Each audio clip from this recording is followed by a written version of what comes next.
مراوړه مسلمان د یهودو نصارا اختر د ژوند لار د نوروز او کلیسا اختر وړاندې کوونکی مولوي محمد یاسین فهیم اختر د وطن کې د ژوند لار کلیسا اختر څوک چې مسلمانی نو عمل به په قرآن کوي څوک چې مسلمانی نو عمل به په قرآن کوي مورد محفل ته د کفارو ناروا اختر بسم الله الرحمن الرحيم الحمد لله رب العالمين حمد الشاكرين الصلاة والسلام على سيد الأنبياء والمرسلين سيدنا ونبينا وشفيعنا ومولانا محمد وعلى آله وأصحابه الطيبين الطاهرين قدرمنو اوریدونکو د ژوند د لارې د خپرونې مینوالو السلام علیکم ورحمت الله وبرکاتو ستاسو روغتیا او خوشحالي د پاک رب نه غواړم په دې هیله چې د صحت او عافیت او د خوشحالي جامې په تن ولرئ دا دی زه محمد یاسین فهیم د ژوند د لارې د خپرونې په وړاندې کولو کې ستاسو په خدمت کې یم په دې هیله چې دا خپرونه ستاسو د پام وړ وګرځي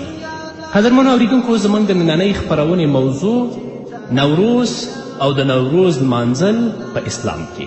د کلونو راهیسې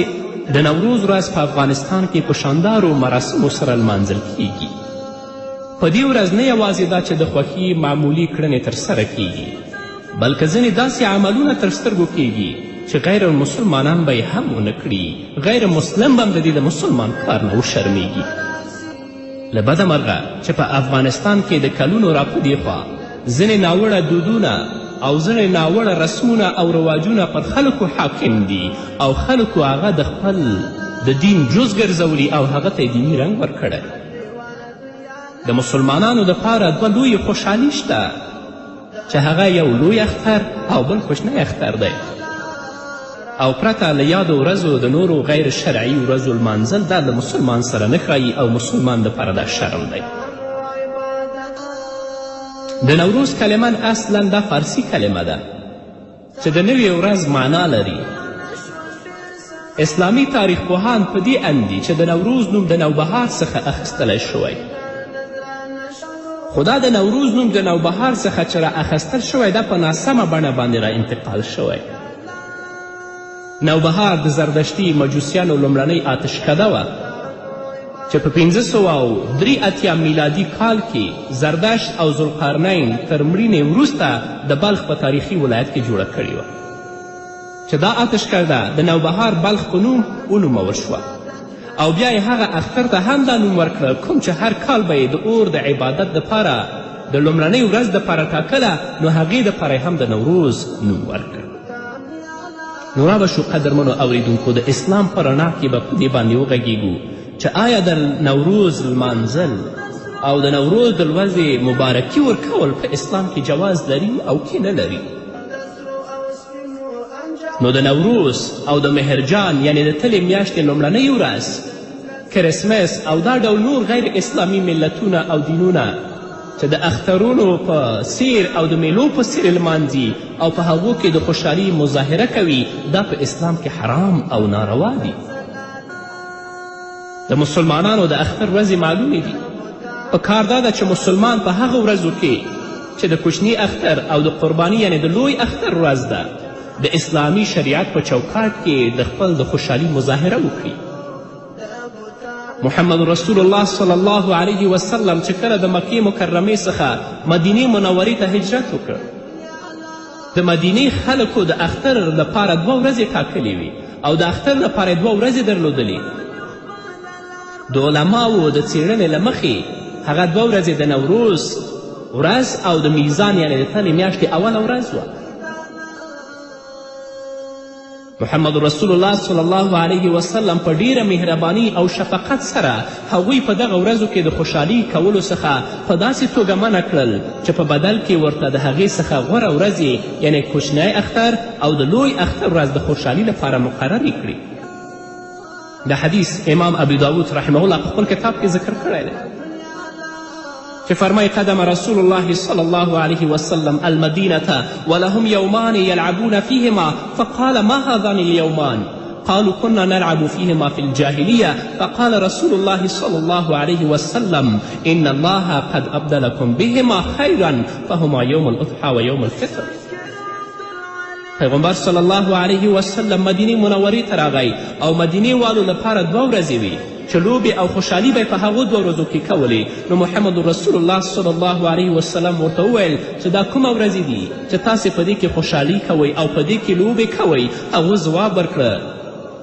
چې په دې 2 ورځو کې به د جاهلیت په وخت کې موږ هم لوبې او خوشحالي کولې. بیا رسول الله صلی الله علیه وسلم ورته وفرمیل چې یقینا الله پاک ستاسې لپاره دا 2 ورځې په ډېر غوره ورځو بدلې کړي دي چې هغه د قرباني اختر او د کوچني اختر نیکمرغه او مبارکې ورځې دي. نو په دې ورځو کې تاسې لوبې پرېږدئ ځکه دا د زردشتیانو او د آتش پرستانو ورځې دي.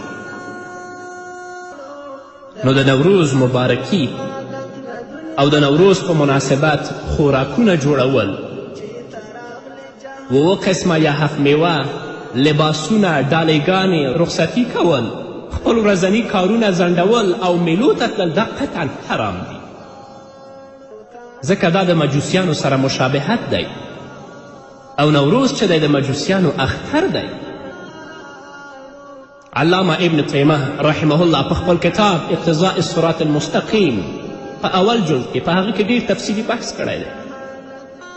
هغه لیکلي چې د قرآن او د سنت علماو د اقوالو له مخې د نوروز لمانځل حرام دي. حتی په ځینې دلایلو کې هغه څوک چې د نوروز لمانځنه کوي په هغه باندې فتوا د کفر ورکړې ده. الله رب العزت په سورة حشر کې فرمایي ولا تکونوا کالذین نسوا الله فانساهم انفسهم اولئک هم الفاسقون. الله فرمایي چې تاسو مه کیږئ په شان د هغو کسانو چې هغو الله هیر کړی دی. نو الله د دوی څخه د دوی ځانونه هیر کړي دي او دا کسان پوره نافرمانه دي. الله وایي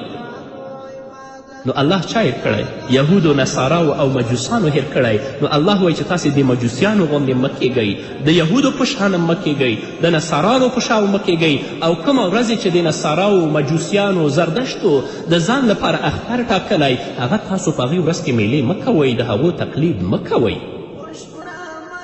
همدارنګه الله رب العزت په سورة فرقان کې فرمایي والذین لا یشهدون الزور. ابن کثیر او همدارنګه امام قرطبي رحمه الله او همدارنګه مجموع الفتاوا د دې نه د حضرت عبدالله ابن عباس نه نقل کړي دي چې د دې معنا یعنی د دې آیت معنا دا ده چې مؤمنان دې د مشرکانو اخترونو او میلو ته نه حاضریږي. مؤمنان هغه کسان دي چې هغوی د مشرکانو او د مجوسیانو د زردشتو میلې او اخترونو ته نه حاضریږي او د دیو په اخترونو کې د برخه نه اخلي. نو د دې په مقابل کې که څوک د مجوسیانو په اخترو کې اشتراک کوي او د هغو سره مشابهت کوي نو ګویا چې دا هم د مغو جملې نه دی. امام بیهقي رحمه الله په سنن الکبرا کې لیکلی دی چې حضرت عمر فاروق رضی الله تعالی عنه فرمایي د مشرکانو عبادت خانو ته د اخترونو په ورځ کې مه ورځئ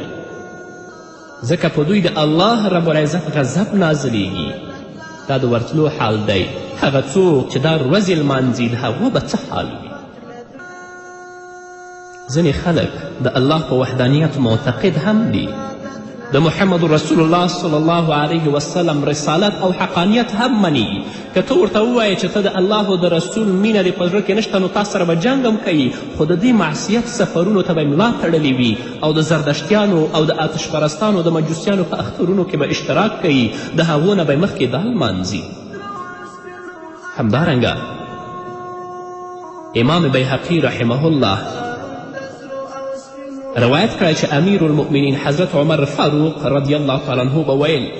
چې د الله د دښمنانو څخه ځان وساتئ د دوی په اخترونو او میلو کې ګډون مه کوئ او هر هغه شخص چې ژوند یې غوره کړی د مشرکانو په وطن کې او د دوی نوروز او مهرجان لمانځي او د دوی سره مشابهت کوي او په همدغه ژوند کې مړ شو نو د قیامت په ورځ به د مشرکانو سره الله دا راپورته کوي. څوک چې د مجوسیانو ورځې لمانځي د آتش پرستو ورځې لمانځي او د هغو سره په دې مجالسو او په دې لمانځنه کې اشتراک کوي او که دا مړ شه نو د قیامت په ورځ به الله د دغو په صف کې د حشر کوي. همدارنګه حضرت علی کرم الله وجهه څخه روایت دی چې هغه ته د نوروز په ورځ ډالۍ وړاندې شوه، چا تحفه ورکړه نو حضرت علی کرم الله وجهه هغه منع کړه او داسې ویل چې خپل کارونه او اسلامي عادات جاری ساتئ، هره ورځ نوروز دی. د دې حدیث راوی ابو اسامه فرمایي چې حضرت علی کرم الله وجهه د نوروز نوم هم بد وګڼلو، چا چې ورته نوروز وویلې هغه هم بد وګڼلو چې دا نوم نوی ایجاد شوی دی. نو تاسې د نوروز په ورځ چاته ډالۍ مه ورکوئ، د نوروز د ورځې چاته مبارکي مه ورکوئ، بلکې د خپل دین توجه وکړئ چې الله څه ویلي دي، محمد رسول الله صلی الله علیه وسلم څه ویلي دي او فقهاو او مجتهدینو په دې هکله څه بیانات ورکړي دي. شیخ الاسلام ابن تیمه رحمه الله په مجموع الفتاوا کې لیکي هغه څوک چې نوروزي اعمال ترسره کوي نو د الله رب العزت عذاب په ځان باندې وړاندې کوي او د دغې ورځ په مناسبت باندې یعنی د نوروز د ورځې په مناسبت باندې چې کومه ذبحې او حلالي کیږي هغه ټولې ناجایزې او حرامې دي او د هغو د غوښې نه استفاده حرامه ده او دا یې په ما اهل به لغیر الله کې داخلي کړي دي. نو په دې ورځ باندې غسل کول چې د نوروز ورځ ده زه غسل کوم، میلې ته ځم، د ماشومانو د لوبو اسباب جوړول، د هغو شیانو خرڅول او اخیستل د نوروز په میلو کې استعمالیږي ناروا دي، بلکې بعضې علما یې کفر ګڼي ځکه چې په دې کې د کفر د شاعرو تعظیم او احترام دی. ملا علی قاری رحمه الله په مرقات شرح د مشکات کې لیکي چې ابي حفص الکبیر الحنفي وایي که چا د نوروز په ورځ یوه هګۍ هم یو مشرک ته ډالۍ کړه نو دا شخص د الله رب العزت په نزد باندې کافر شو او ټول اعمال برباد شول. او حسن بن منصور وایي که چا د دې ورځې تعظیم په خاطر څه واخیستل نو کافر دی او که مقصد د رزق پراخي وي نو بیا هم مکروه او حرام دی، په دې ورځ دې نه اخلي. او همدارنګه ملا علی قاری رحمه الله په مرقات شرح د مشکات کې لیکلي دي چې د نوروز په بعضې لمانځونکو باندې هغه څوک چې نوروز لمانځي نو د هغوی ښځې په هغو باندې زورورې شي او ورته وایي چې ما ته به هم نن دغسې میله جوړوي لکه دا نور خلک او کافرانې چې جوړوي. نو دا د هغې خبره ومني او د نوروز د تعظیم دپاره په ښه کې دي نو په دې باندې ویره د کفر ده چې کافر شي او د اسلام د مقدس دین نه خارج شي. نو علماو کرامو ته دا عرض دی چې عوام خلک د لاس یا د بیان په واسطه د دغه منکراتو څخه منع کړي او د الله رب العزت دین د الله رب العزت د کلام په رڼا کې د محمد رسول الله صلی الله علیه وسلم د احادیثو په رڼا کې دوی ته بیان کړي. نو قدرمن اوریدونکو یا خو د نوروز ورځ د مجوسیانو سنت دی، د آتش پرستانو سنت دی او یا د جمشید پاچا سنت او طریقه ده چې په آخر کې د الهیت دعوا هم کړې وه، د خدایي دعوا هم کړې وه، دا د هغه سنت دی. او نن ورځ مسلمان چې د الله په وحدانیت باندې عقیده لري، د الله د دین نه بېخبره او ناخبره دی، هغه کسانو چې هغوی به د اور عبادت کوه، الله سره به شریک ګڼه او هغوی به د خدایي دعوا او د الهیت دعوه کوله، د هغو په نقش قدم باندې قدم وي او نوروز لمانځي او دې ته احساس د شرم هم نه کیږي. د الله رب العزت د کلام ویرې هم په زړه کې نه پرېوځي او رسۍ یې په لاس کې او جنډه راکاږي. د څه جنډه راکاږي؟ الله ته به نه درېږې، د الله په حضور کې به الله ستانه پوښتنه نه کوي. همدارنګه په شان د نوروز کرسمس چې د عیسویانو اختر دی، نو په دې ورځو کې د خوشحالي مظاهره او د خوشحالي هلې ځلې په دې کرسمس کې هم ناروا او حرامې دي. د پیغمبر صلی الله علیه وسلم څخه په ګڼ شمېر احادیثو کې روایت دی چې د اهل کتابو، یهودو او نصاراو او دوی سره ورته والی او مشابهت حرام دی. چې تاسو یهودو سره نصاراو سره او همدارنګه د اهل کتابو سره مشابهت مه کوئ. په ټولو مسلمانانو کې کرسمس څه ډېر شهرت نه لري چې خوشحالي پکې وکړي، نو له دې له امله په هغه رد کولو سره کوم حساسیت نه ښکاره کوي، په داسې حال کې چې د نوروز په هکله خو داسې بولي چې د دې خلکو د خپل آزاد فرهنګ او کلتور یوه برخه ده او نه پوهیږي چې د پردیو څخه ورته رانقل شوې ده، لا په دې نه پوهیږي. دا د خپل د آزاد فرهنګ او کلتور یوه برخه بولي، یعنی د نوروز ورځې لمانځل دا د خپل آزاد فرهنګ او کلتور یوه برخه بولي، او حال دا چې دا غریبان په دې نه پوهیږي چې دا د پردیو څخه ورته رانقل شوي، د مجوسیانو او د آتش پرستانو څخه ورته رانقل شوې ده. د نوروز د ورځې په تجلیل کې او د دې ورځې په لمانځلو کې د مجوسیانو سره د ملا علي قاري رحمه الله په وینا بعضې د یهودو په رنګ شوي مسلمانان ډوله روافظ هم په دې خاطر شریک شول چې په نوموړې ورځ د مسلمانانو دریم خلیفه د ګران پیغمبر د وینا برابر جنتی حضرت عثمان بن عفان هم په خپل کور کې په مظلومانه ډول د یهودانو د دسیسو له امله په شهادت ورسېده. نو د خوشحالي لپاره روافظ جشن نیسي چې دا له ټولو څخه هم دردونکې ده چې په دې ورځ کې وایي خلافت حضرت علي ته پاتې. هغه روافظ یا اهل تشیع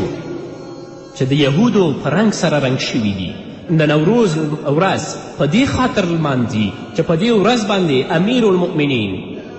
حضرت عثمان بن عفان رضی الله تعالی عنه د محمد رسول الله صلی الله علیه وسلم دریم خلیفه په شهادت رسېدلی، نو ځکه دا ورځ لمانځي چې دا د ټولو نه ډېره دردونکې ده. خو ځینې ناپوهه مسلمانان د دې څخه بېغوره دي، په دین کې معلومات نه لري او په مستقل ډول دا د خپل کلتور او دا د خپل فرهنګ بولي.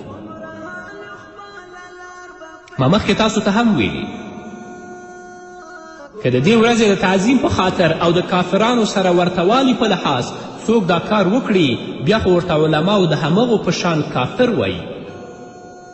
او په مستقل ډول که څوک د کفارو سره مشابهت هم نه کوي، که په مستقل ډول هم په دې ورځ څوک خوشحالي کوي، هغو ته هم علماو ناروا ویلي دي. ابوالحبس الکبیر الحنفي څخه نقل شوي دي چې ما مخکې تاسو ته هم ویلي که چا یوه هګۍ هم په دې ورځ یو مشرک ته د دې ورځ د تعظیم لپاره ورکړه، هغه کفر ته رسیږي. د دې ورځو د اختر نیولو په هکله د اهل سنت والجماعت علماو څخه بلکل اختلاف نه دی نقل شوی او ټول علما دا کار حرام ګڼي.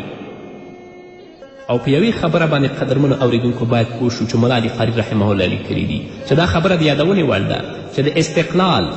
ملي آزادي، د غازیانو د سرلوړي او داسې نور جشنونه او خوشحالي چې پکې د اسلامي شریعت او اسلامي فرهنګ سره اختلاف او ټکر ونه لري، د دې نه نهی او حرمت نه دی راغلی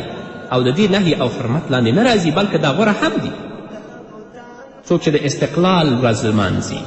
د ملي آزادي ورځ لمانځي، د غازیانو د سرلوړي ورځې لمانځي، هغه د دې نهی او حرمت لاندې نه راځي. ملا علي قاري رحمه الله په دې باندې ډېر تفصیل کړی دی او د مکې فتحه او همدارنګه ورته داخلېدو ورځو خوشحالي د مثال په توګه هغه ذکر کړي دي. نو لنډه دا چې قدرمنو اوریدونکو الله رب العزت ځینې ورځو ته غوروالی ورکړی دی، خو د هغه تعیین یې د اسلام د ستر لاهوت محمد رسول الله صلی الله علیه وسلم په واسطه کړی دی او د اخترونو حدود او اختر نیولو لپاره قوانین او ضوابط پرېښي دي. نو زما هیله د مسلمانانو ورونو نه او خویندو نه دا ده چې دا خرافات او دا بدعات په دې ټولنه کې رایج دي، باید د دې مخنیوی وشي او الله رب العزت دې په موږ رحم وکړي. مخکې ما تاسو ته ویلي څوک دا ورځ لمانځي او په هغه ورځ باندې دا په هغه حالت کې مړ شي، الله رب العزت به د مغو په صف کې حشر کوي او دې لپاره چې سفرونه کوي ډېر لرې لرې ولایتونو نه مزار ته ځي، هلته جنډه پورته کوي او د نوروز د جشن لمانځنې لپاره ځي، که په دې لاره کې دا مړ شي نو الله رب العزت به د مغو په صف کې حشر کوي. دا د معصیت سفر دی. نو دا قسمه خوراکونه یا 8 قسمه میوې جوړول یا ځانګړې جامې اغوستل یا هغه چا چې کوژدنې کړې وي د هغو کور ته نوروزي وروړل، دا ټول په اسلام کې ناروا او حرام دي. حتی د دې مبارکي ویل او په دې ورځ باندې نوې جامې اغوستل. الله رب العزت دې موږ ته توفیق راکړي چې د رسول الله صلی الله علیه وسلم د ویناو مطابق د خپل ژوند تیر کړو. چې په دنیا کې هم عزت او په آخرت کې هم عزت الله زموږ برخه کړي. قدرمنو اورېدونکو دا به زموږ نننۍ خپرونه چې ستاسو درانه حضور ته هم وړاندې کړه. تر بلې خپرونې پورې چې زه بیا هم ستاسو درانه حضور ته راځم، تاسو ټول په پاک رب سپارم. پاتې ژوند او پاتې ورځم نیکمرغه، پاک الله مو مل شي. مورځه محفل ته د کفارو ناروا اختر دې وطن کې نسته د نوروز او کلیسا اختر مراوړه مسلمه